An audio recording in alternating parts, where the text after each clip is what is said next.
Good morning, students. Students, bedtime is good teacher. It teaches us a good lesson for our life.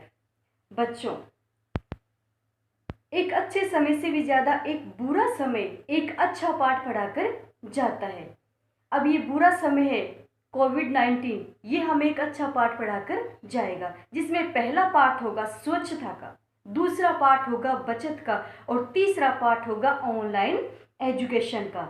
तो आप सभी online जो classes लग रही हैं उनको अटेंड कीजिए और साथ में अन्य जो बच्चे हैं उनको भी ऑनलाइन एजुकेशन के लिए प्रेरित कीजिए। तो देखिए बच्चों, आज का हमारा टॉपिक है रसखान के सव्वे। आज हम पढ़ेंगे रसखान के सव्वे। तो देखिए, रसखान कृष्ण के परम भक्त थे। रसखान कवि किसके परम भक्त थे? भगवान श्री कृष्ण के, तीन लोकों के स्वामी भगवान श्री कृष्ण के वे परम भक्त थे। और कृष्ण के प्रति उनकी जो भक्ति थी वो तो इतनी अगाध थी, इतनी गूढ़ थी कि वो ये कहते कि हे भगवान, इस जन्म में तो मैं कृष्ण की पूजा करता हूँ, इस जन्म में तो मैं कृष्ण का भक्त हूँ। यदि मुझे कोई अगला जन्म मिले, चाहे वो किसी भी रूप में मिले, चाहे पशु के रूप में, चाहे पक्षी के रूप में, चाहे मनुष्य के रूप में, किसी भी रूप में मुझे अगला जन्म मिले, मैं हर जन्म में सिर्फ और सिर्फ कृष्ण से ही जुड़े रहना चाहता हूँ। मैं उनकी परम भक्ति करना चाहता हूँ क्योंकि मैं उनका अनन्य भक्त हूँ। तो देखिए रसखान के सव्वे। तो जो फर्स्ट हमारा सवैया है वो है, मोर पंखा सिर ऊपर राखियो, गुंज की माला गरे पहिरोगी, ओढ़ी पीतंबर ले लकुटी, बन गोधन गवारिन संग फिरोगी, भाव तो वो ही मेरो रसखानी, सो तेरे कहे सब स्वांग करोगी, या मुरली मुरली धर की अधरान धरी, अधरा न धरोगी। देखिए, इसमें रसखान कवि लिखते हैं कि एक गोपी अपनी दूसरी सखी के कहे अनुसार वो श्री कृष्ण का पूरा रूप धारण करने के लिए तैयार है।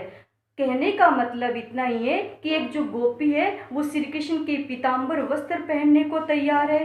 श्री कृष्ण अपने सिर पर मुकुट पहनते हैं, वो मुकुट पहनने को तैयार है, सिर पर मोर पंख लगाने को तैयार है, अपने गले में गुंजाओं की माला पहनने को तैयार है। लेकिन श्री कृष्ण की एक वस्तु वो अपनाने को जिंदगी में कभी भी तैयार नहीं है। वो कौन सी वस्तु है जो गोपी अपने जीवन में कभी नहीं अपनाना चाहती, वो पढ़ेंगे इसमें। तो देखिए इसकी व्याख्या। मोर पंखा सिर ऊपर राखियो। देखिए, मोर पंखा का अर्थ है मोर का मुकुट।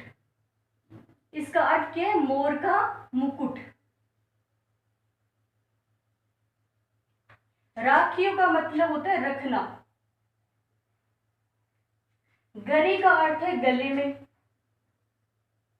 गरे का अर्थ क्या है? गले में। और गुंज का अर्थ क्या है? घुघची या रति। घुघची या रति।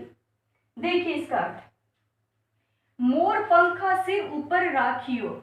यहां पर एक गोपी दूसरी गोपी से कह रही है, यहां पर एक गोपी कह रही है कि मोर पंखा सिर ऊपर राखियो, यानी जिस तरह श्री कृष्ण अपने सिर पर मोर का पंख धारण करके रखते हैं, मोर रूपी मुकुट धारण करके रखते हैं, उसी प्रकार मैं भी मोर का मुकुट धारण करने के लिए तैयार हूं। मोर पंखा सिर ऊपर राखियो। मोर पंखा का अर्थ है मोर का मुकुट, सिर का मतलब मस्तक, राखियो का मतलब है रखना। यानी गोपी क्या कहना चाहती है कि जिस तरह भगवान श्री कृष्ण अपने सिर पर मोर का मुकुट धारण करके रखते हैं, उसी प्रकार मैं भी श्री कृष्ण का स्वांग रचने के लिए मैं भी अपने सिर पर उन्हीं की तरह मोर का मुकुट धारण करने के लिए तैयार हूं, अर्थात मैं पूर्णतया तैयार हूं। गुंज की माला गरे पहिरोगी। गुंज की माला गरे पहिरोगी, यानी जिस तरह श्री कृष्ण अपने गरे में, गरे का अर्थ क्या होता है? गले में, यानी अपने गरे में, अपने गले में गुंजाओं की, गुंज का अर्थ गुंजाओं की, घुघची की, रति की, है ना, तो श्री कृष्ण अपने गले में गुंजाओं की माला पहनते हैं, घुघची या रति की सुंदर माला पहनते हैं, उसी प्रकार मैं भी श्री कृष्ण की तरह गुंजाओं की माला पहनने के लिए तैयार हूँ। अर्थात घुघची की या रति की माला धारण करने के लिए मैं भी तैयार हूँ। गुंज की माला गले पहिरोगी, यानी जिस तरह श्री कृष्ण अपने गले में गुंजाओं की सुंदर माला पहनते हैं, उसी तरह मैं भी श्री कृष्ण की तरह गुंजाओं की माला पहनने के लिए तैयार हूँ, यानी श्री कृष्ण की तरह बनने के लिए पूर्णतया प्रस्तुत हूँ। ओढ़ी पीतंबर ले लगुटी बन गोदन गवारिन संग फिरोगी।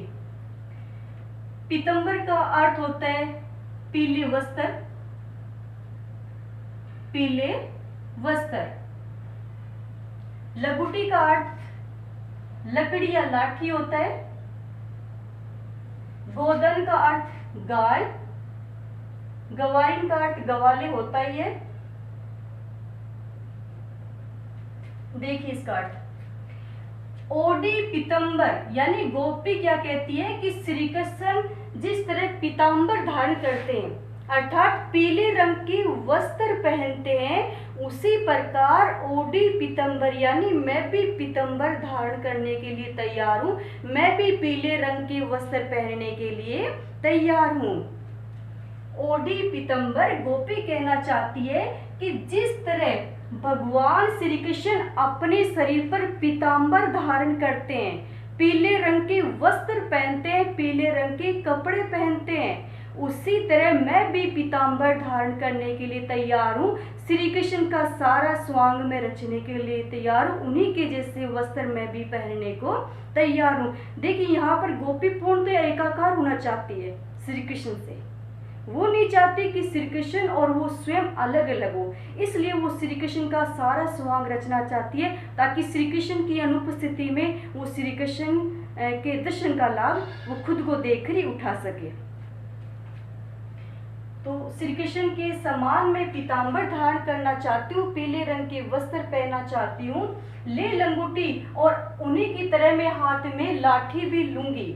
श्री कृष्ण जैसे कि गायों को जब चराने जाते हैं तो अपने हाथ में लकड़ी रखते हैं, अपने हाथ में लाठी को रखते हैं, उसी प्रकार मैं भी अपने हाथ में ले लगुटी, हाथ में लकड़ी को रखूंगी, लाठी को रखूंगी।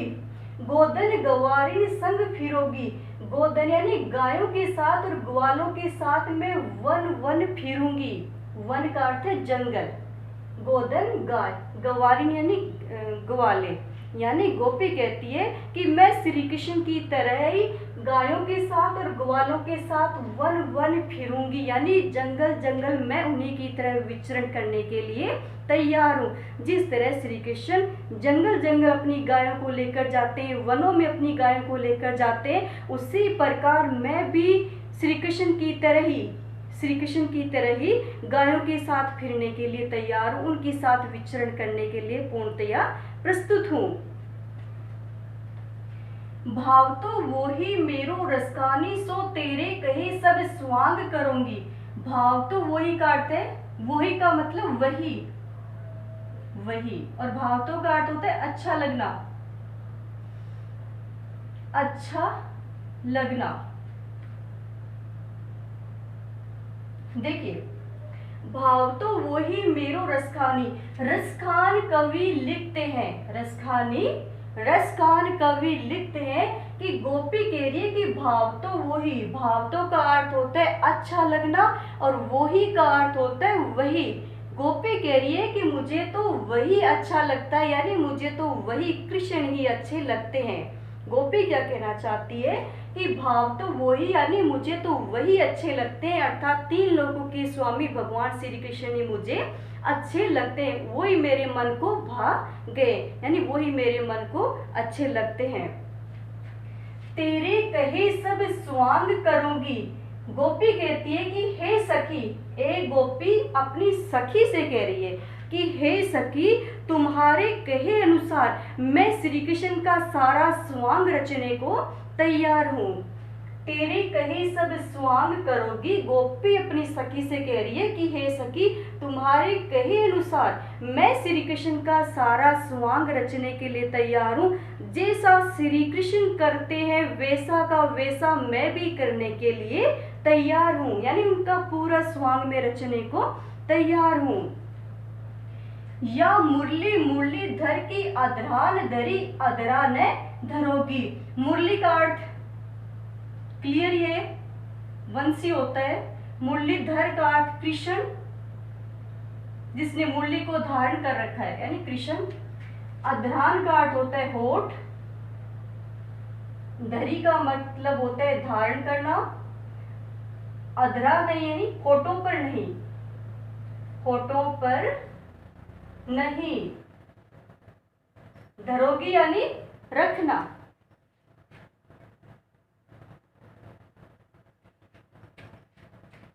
या मुरली मुरलीधर की, गोपी कहती है कि मुरलीधर की, मुरलीधर कृष्ण की, माधव की, है ना। गोपी क्या कहना चाहती है कि या मुरली मुरलीधर की, यानी मुरलीधर की जो मुरली है, श्री कृष्ण की जो मुरली है, श्री कृष्ण की जो वंशी है, अधरान धरी, जिस वंशी को श्री कृष्ण ने अपने अधरों पे धारण किया है। अधरान होठ, धरी का अर्थ धारण करना, यानी श्री कृष्ण ने जिस वंशी को अपने होठों पे धारण किया है, अपने लबों पे धारण किया है, अधरान न धरोगी, मैं उस वंशी को अपने होठों पर धारण नहीं करूंगी।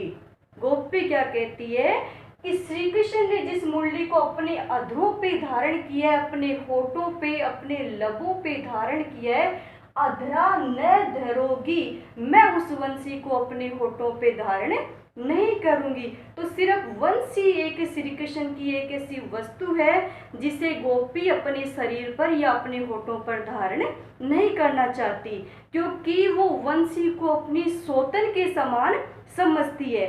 और क्यों समझती है?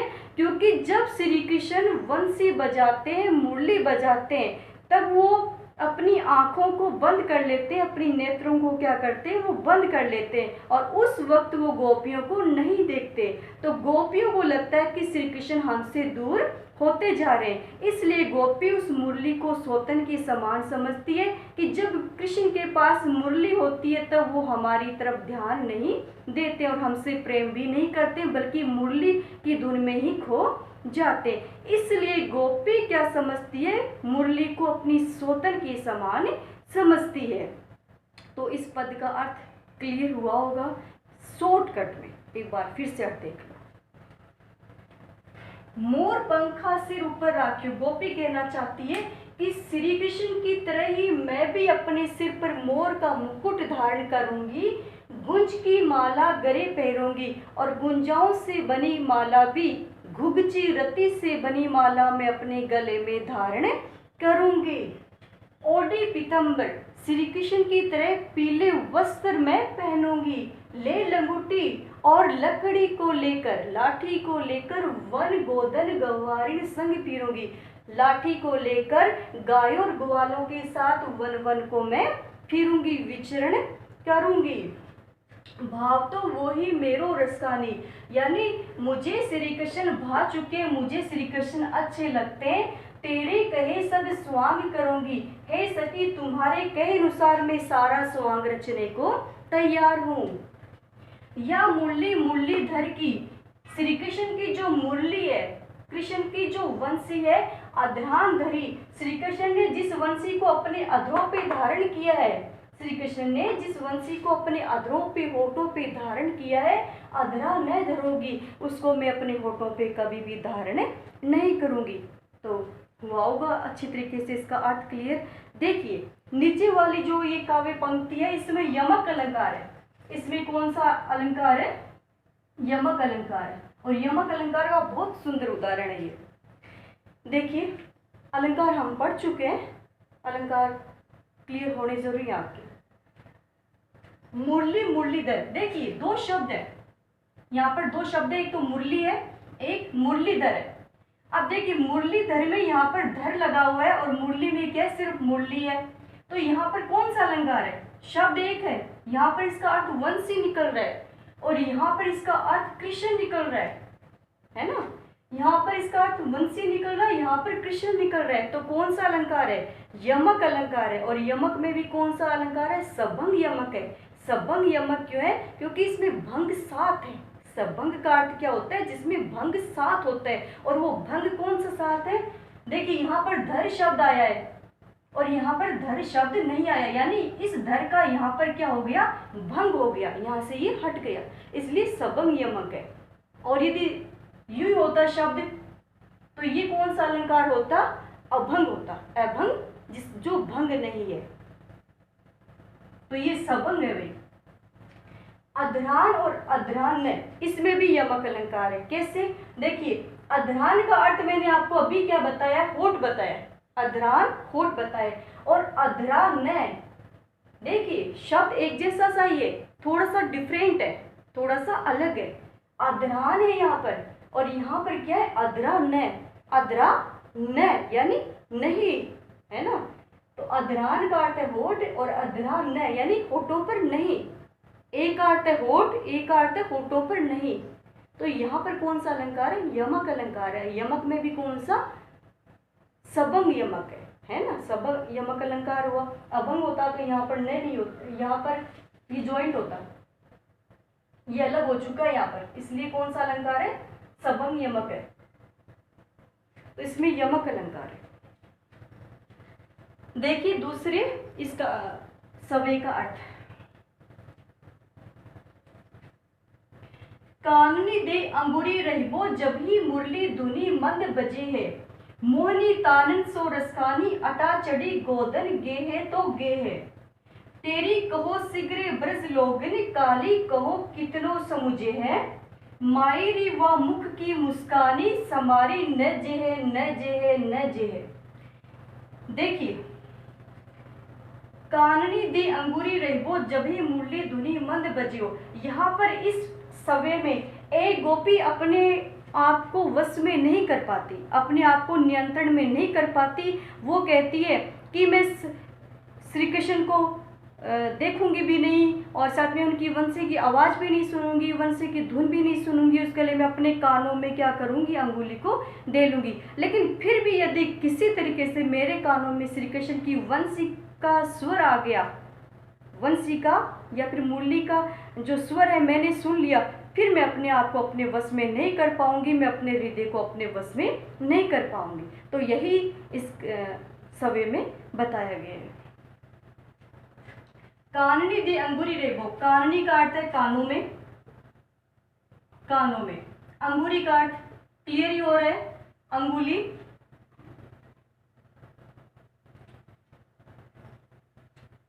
धुनी का अर्थ है स्वर या धुन, एक ही बात है, स्वर भी बोल सकते हैं, धुन भी बोल सकते हैं। बजे का अर्थ बजाना होता ही है, बजाना।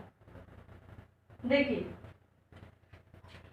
काननी दे अंगुरी रहिबो जब ही मुरली धुनी मंद बजियो, यहाँ पर एक गोपी कहती है कि जब श्री कृष्ण जब मुरली धुनी मंद बजियो, यानी जब श्री कृष्ण अपनी मुरली की धुन को मंद मंद बजाएंगे, जब श्री कृष्ण अपनी मुरली की धुन को मंद मंद बजाएंगे या फिर अपनी वंशी के स्वर को मंद मंद बजाएंगे, काननी दे अंगूरी रेबो, उस वक्त मैं अपने कानों में क्या करूंगी? अंगुली को दे लूंगी, अर्थात उनकी वंशी की धुन मैं नहीं सुनूंगी। जब ही मुरली धुनी मंद बजे, गोपी कहना चाहती है कि जब श्री कृष्ण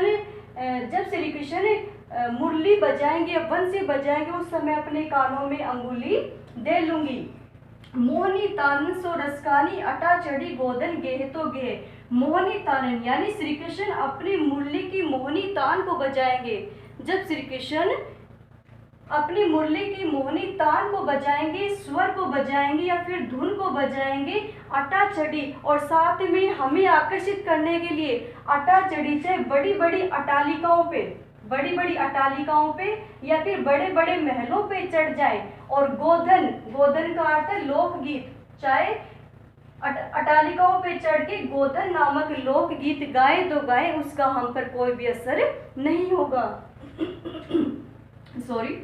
मोहनी तान सोरस्कानी कवि लिख रहे हैं कि गोपी कह रही है कि मोहनी तान यानी श्री कृष्ण अपनी वंश की जो मन को मोहने वाली तान है या स्वर है उसको बजाएंगे, और उसको बजाने के लिए यदि बड़ी बड़ी अटा करते अटालिकाओं पे चढ़े, चाहे बड़े बड़े महलों पे चढ़े, और गोदर नामक लोक गीत भी चाहे वो गाने लग जाए, तो भी उनकी वंशी का जो स्वर है उसका प्रभाव मुझ पर नहीं होगा, उसका असर मुझ पर नहीं होगा। क्यों नहीं होगा? क्योंकि मैंने अपने कानों में अंगुली दे रखी है।